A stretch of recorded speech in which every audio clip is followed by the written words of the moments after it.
જમ્મુ કાશ્મીરના પુલવામામાં થયેલ આતંકી હુમલાને લઈને જે મોત નીપજ્યા તેને લઈ તેઓના આત્માને શાંતિ મળે તેમના માટે તળાજા તાલુકાના પીપરલા ગામે રામજી મંદિર ચોકમાં મોટી સંખ્યામાં એકઠા થઈ મૌન ધારણ કર્યું હતું તેમજ આ આતંકી હુમલાનો વિરોધ દર્શાવ્યો વ્યક્ત કરતા રામધૂન બોલાવી તેમજ પાકિસ્તાન મુર્દાબાદના નારાઓ પણ ઉચ્ચારવામાં આવ્યા હતા.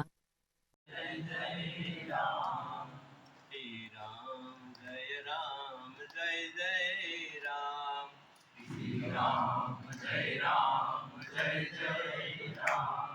Shri Ram Jai Ram Jai Jai Rama Shri Ram Jai Ram Jai Jai Rama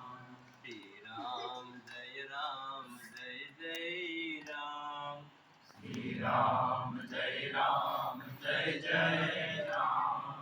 Shri Ram Jai Ram Jai Jai Ram Shri Ram